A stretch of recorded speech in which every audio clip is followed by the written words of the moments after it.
Hello everyone, সবাইকে সোনামণি learning সেন্টারে স্বাগত।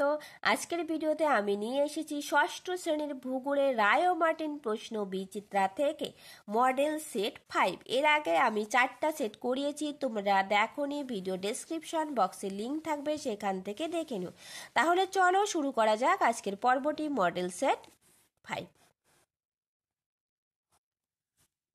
দেখো, একের দাগে বলেছে পূর্ণ বাক্যে উত্তর লেখো। 1 নাম্বার, মহাদেশ সঞ্চরণ তত্ত্বের উদ্ভাবককে?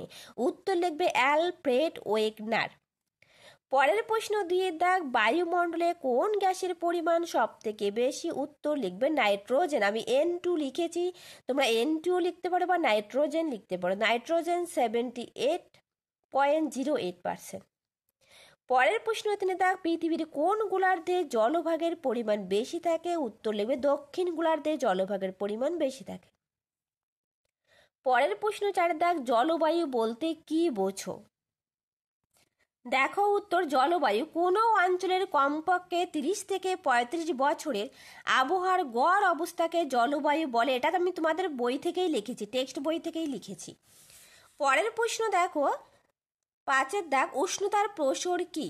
দেখো উত্তর, সর্বোচ্চ উষ্ণতা থেকে সর্বনিম্ন উষ্ণতার পার্থক্যকে উষ্ণতার প্রসর বলে। অর্থাৎ সর্বোচ্চ যে উষ্ণতা থাকবে আর সর্বনিম্ন যে উষ্ণতা থাকবে সেটার থেকে বিয়োগ করলে যে বিয়োগফলটা বেরোবে সেটাকে বলা হয় উষ্ণতার প্রসর। এটাও আমি তোমাদের বই থেকে লিখেছি।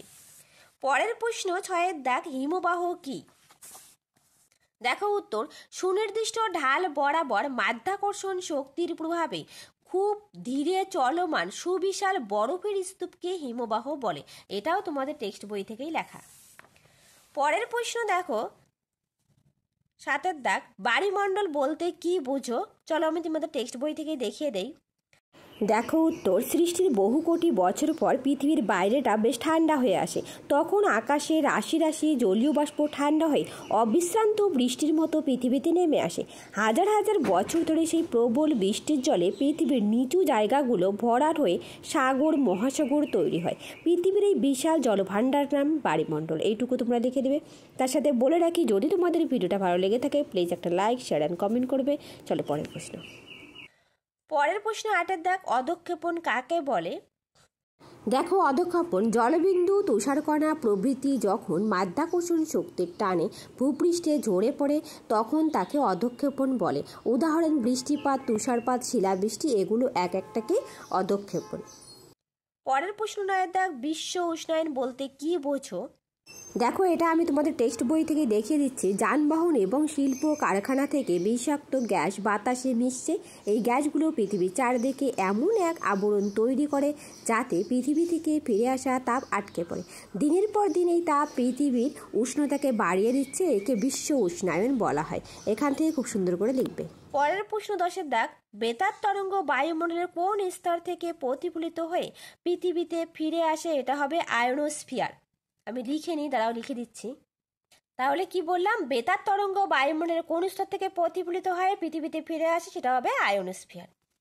এরপর দেখো 2 দাগে সঠিক শব্দ বসিয়ে শূন্যস্থান পূরণ করো। 1 দাগে বলেছে পৃথিবীর উচ্চতম হ্রদের নাম ড্যাশ। উত্তর হবে টিটিকাকা।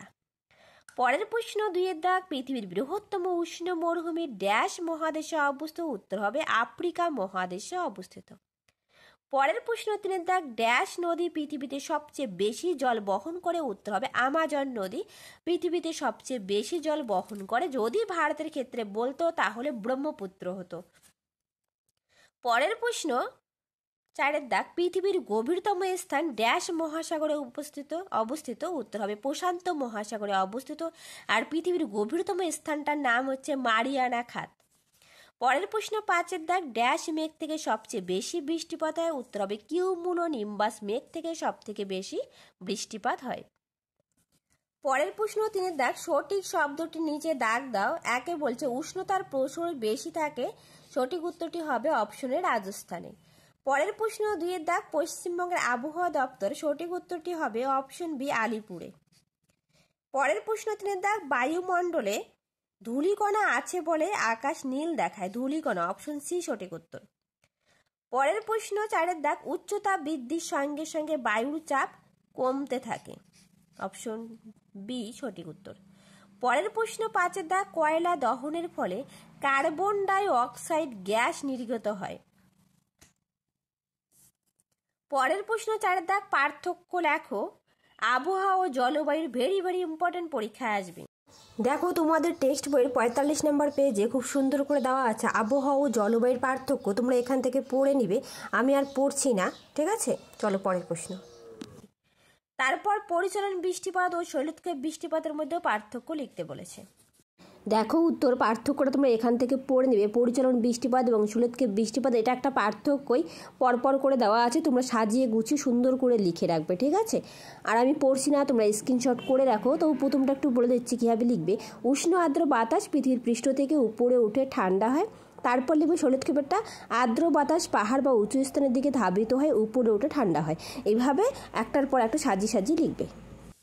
এরপর দেখো বাম দিকের সঙ্গে ডান দিক মিলিয়ে রাখো, তোমরা ভালো করে দেখবে। এটা বায়ুর উষ্ণতা মাপক যন্ত্র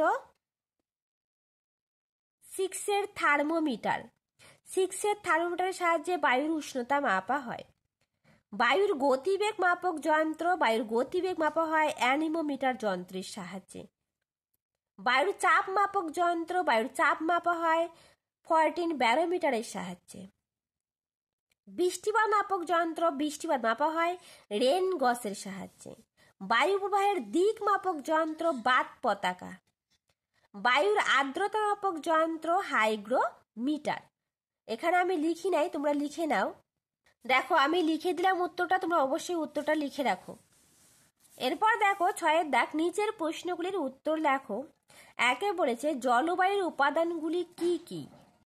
দেখো তোমাদের টেক্সট বইয়ের 49 নম্বর পেজে রয়েছে বায়ুর উষ্ণতা, আর্দ্রতা, বায়ুর চাপ, মেঘাচ্ছন্নতা, অধঃক্ষেপণ, এইগুলি হলো আবহাওয়া ও জলবায়ুর উপাদান। তোমরা এইটুকু লিখে দেবে। পরের প্রশ্ন 2-এর দাগ, মহাদেশ সঞ্চরণ তত্ত্ব কি? পরিচলন বৃষ্টিপাত বলতে কি বোঝো? চলো উত্তরটা দেখে নেওয়া যাক। দেখো উত্তর, মহাদেশ সঞ্চরণ আমাদের পায়ের নিচে মাটি স্থির নয়, আসলে মহাদেশগুলো স্থির নয়, খুব ধীর গতিতে তারা কোথাও পরস্পর থেকে দূরে সরে যাচ্ছে, ওখান থেকে শুরু করবে এবং শেষে দেখো এই পরিচলন স্রোতই মহাদেশ সঞ্চরণের মূল কারণ। এই পর্যন্ত লিখে দিবে। তোমাদের বইয়ের 34-35 নম্বর পেজে খুব সুন্দর করে দেওয়া আছে মহাদেশ সঞ্চরণের ফলে প্যানজিয়া, প্যান্থালাসে এগুলো সৃষ্টি হয় এবং এগুলোর ভাঙন শুরু হয়, ঠিক আছে। খুব সুন্দর করে লিখে দিবে। আর মহাদেশ সঞ্চরণের ফলে কিন্তু ভঙ্গিল পর্বতমালা এগুলো সৃষ্টি হয়। পরের প্রশ্ন 3-এর দাগ, বায়ুমণ্ডলের থার্মোস্ফিয়ার স্তরটি সংক্ষিপ্ত পরিচয় দাও। দেখো তোমাদের টেক্সট বইয়ে খুব সুন্দর করে দেওয়া আছে স্ট্র্যাটোস্ফিয়ারের উপরে ভূপৃষ্ঠ থেকে প্রায় 80 কিলোমিটার পর্যন্ত মেসোস্ফিয়ার। এই স্তরে উচ্চতা বাড়ার সঙ্গে সঙ্গে তাপমাত্রা কমতে থাকে। এরপর 300 কিমি পর্যন্ত থার্মোস্ফিয়ার। এখানে বাতাস প্রায় নেই, তাই আকাশকে কালো দেখায়। এই স্তরে আরেক নাম আয়নোস্ফিয়ার। অতিবেগুনি রশ্মির কারণে এই স্তরের তাপমাত্রা 200 ডিগ্রি সেলসিয়াসে পৌঁছায়। এই স্তর থেকে বেতা তরঙ্গ প্রতিফলিত হয়ে পৃথিবীতে ফিরে আসে, তাই আমরা রেডিও শুনতে পাই। এই পর্যন্ত লিখে দেবে। পরের প্রশ্ন 4-এর দাগ, পৃথিবীর 2 গোলার্ধে জলভাগ ও স্থলভাগ বন্টনের সংক্ষিপ্ত পরিচয় দাও। দেখো এটাও তোমাদের টেক্সট বইয়ে খুব সুন্দর করে দেওয়া আছে। বিশেষ বৈশিষ্ট্য, পৃথিবীর জলভাগের পরিমাণ 71% এখান থেকে শুরু করবে এবং ভারত মহাসাগরে বিস্তৃত জলভাগ রয়েছে, এই পর্যন্ত লিখে দেবে। আমি যতটুকু আন্ডারলাইন করে দিছি ওখান থেকে এই পর্যন্ত লিখে দিবে খুব সুন্দর করে। পরের প্রশ্ন 5-এর দাগ, আকাশ মেঘলা থাকলে রাতের আবহাওয়া কেমন থাকে এবং কেন? দেখো উত্তর, মেঘলা আকাশ পৃথিবীকে একটা চাদরের মতো ঢেকে রাখে।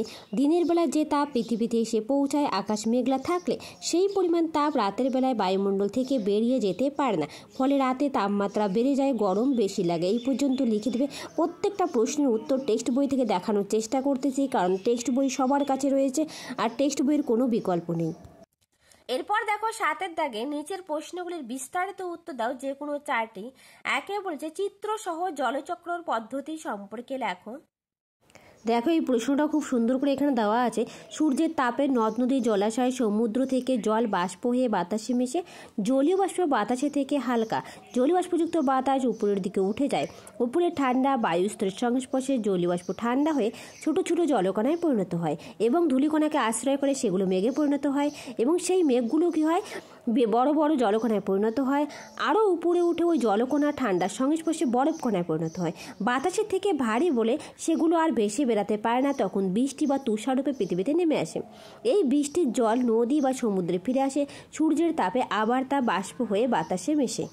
এইভাবে জল কখনো মেঘ, কখনো বৃষ্টি, আবার কখনো কঠিন বরফ তুষাররূপে আকাশ আর পৃথিবীর মধ্যে ক্রমাগত আবর্তিত হয়ে চলেছে। জলের এই চক্রাকার আবর্তন হলো জলচক্র। খুবই সোজা, আর একবার ভালো করে বুঝলে, একবার ভালো করে পড়লে তোমাদের মনে থাকবে। ঠিক আছে, চলো পরের প্রশ্ন। পরের প্রশ্ন 2 দেখ, বায়ুমণ্ডলে উত্তপ্ত হওয়ার বিভিন্ন পদ্ধতিগুলি সম্পর্কে লেখো। দেখো, বায়ুমণ্ডল উত্তপ্ত হওয়ার 3টা পদ্ধতি রয়েছে: বিকিরণ পদ্ধতি, পরিবহন পদ্ধতি, পরিচলন পদ্ধতি। প্রথমে বিকিরণ পদ্ধতি পয়েন্ট করে লিখবে। সূর্য থেকে আগত ক্ষুদ্র তরঙ্গ বিকিরিত হয়ে প্রথমে ভূপৃষ্ঠকে উত্তপ্ত করে। উত্তপ্ত ভূপৃষ্ঠ থেকে তাপ দীর্ঘ তরঙ্গরূপে জড় মাধ্যম ছাড়াই তড়িৎচুম্বকীয় তরঙ্গ আকারে শীতল বায়ুমণ্ডলে সঞ্চালিত হয়, একে বিকিরণ পদ্ধতি বলে। তারপর লিখবে পরিবহন পদ্ধতি, তারপর লিখবে পরিচলন পদ্ধতি। পয়েন্ট করে করে খুব সুন্দর করে লিখবে, বৈশিষ্ট্যগুলো দিবে, 5-এর মধ্যে 5 পেয়ে যাবে। চলো পরের প্রশ্ন। পরের প্রশ্ন 3 দেখ, ওজোন স্তর ক্ষয়ের হওয়ার কারণ কি, এর ফল কি হতে পারে? দেখো উত্তর, ওজোন স্তর আমাদের রক্ষা কবচ এখনও বিপদের মুখে। ফ্রিজ, এসি, সুগন্ধি স্প্রে, রং থেকে নির্গত ক্লোরোফ্লুরো কার্বন গ্যাস ওজোন স্তরকে রক্ষা করে। শব্দের চেয়ে দ্রুতগামী বিমান, সুপারসনিক জেট, পারমাণবিক বিস্ফোরণ এসব থেকে নির্গত নাইট্রোজেন অক্সাইড ওজোন স্তরের ক্ষতি করছে। এর ফলে ওজোন স্তর পাতলা হওয়ার ক্ষতিকারক অতিবেগুনি রশ্মি পৃথিবীতে এসে পৌঁছচ্ছে। এতে ত্বকের ক্যান্সার হয়, চোখের অসুখ বেড়ে যাচ্ছে, গাছের পাতায় ক্লোরোফিল নষ্ট হয়ে শস্য খারাপ হয়ে যাচ্ছে, তার ফলে উৎপাদন কমে যাচ্ছে শস্যের। বহু উদ্ভিদ প্রাণী পৃথিবী থেকে বিলুপ্ত হওয়ার পরিস্থিতি তৈরি হচ্ছে। এই পর্যন্ত তোমরা লিখে দেবে। পরের প্রশ্ন 4 দাগ, বায়ুমণ্ডলের প্রয়োজনীয়তাগুলি লেখো। দেখো, বায়ুমণ্ডলের প্রয়োজনীয়তা অথবা বায়ুমণ্ডলের গুরুত্ব। প্রথমে পয়েন্ট করবে প্রাণের সঞ্চার, দ্বিতীয় পয়েন্ট করবে অনুকূল তাপমাত্রা, তৃতীয় পয়েন্ট করবে খাদ্যের যোগান, তারপর পয়েন্ট করবে জলের ভারসাম্য রক্ষা করে, তারপর অতিবেগুনি রশ্মির হাত থেকে বায়ুমণ্ডল আমাদেরকে বাঁচায়, তারপরে উল্কার হাত থেকে রক্ষা করে। এই কয়েকটা পয়েন্ট খুব সুন্দর করে লিখে দিবে। তোমাদের বইতে তেমন ভালো পাইনি, যার জন্য আমি এখান থেকে দিয়েছি। পরের প্রশ্ন 5 দাগ, বায়ু উচ্চচাপ নিম্নচাপ বলতে কি বোঝায়? উচ্চতাপ বৃদ্ধির সঙ্গে সঙ্গে উষ্ণতা হ্রাস পায় কেন? দেখো, টেক্সট বইতে উচ্চতাপ বৃদ্ধির সাথে সাথে উষ্ণতা হ্রাস পায়। ভূপৃষ্ঠে সূর্যের তাপ শোষণ করে উত্তপ্ত হয়। ভূপৃষ্ঠ থেকে উপরের দিকে তাপমাত্রা ক্রমশ কমতে থাকে। প্রতি 165 মিটার উঁচুতে 1 ডিগ্রি সেন্টিগ্রেড করে, অথবা প্রতি 1000 মিটার উচ্চতায় 6.5 ডিগ্রি সেলসিয়াস হারে তাপমাত্রা কমে। সেই স্থানে সমুদ্র যত কাছে অবস্থিত, সেখানে তাপমাত্রা প্রচুর তত কম হয়, অর্থাৎ জলবায়ু সমভাবাপন্ন প্রকৃতির হয়ে থাকে। এটুকু লিখবে। তাহলে আজ রইল এ পর্যন্ত। আবার দেখা হবে নতুন আর একটা ভিডিওতে। যদি তোমাদের ভিডিওটা ভালো লেগে থাকে, প্লিজ একটা লাইক, শেয়ার অ্যান্ড কমেন্ট করবে। আর যারা নতুন, প্লিজ চ্যানেলটা সাবস্ক্রাইব করে পাশে থাকবে। Thank you everyone.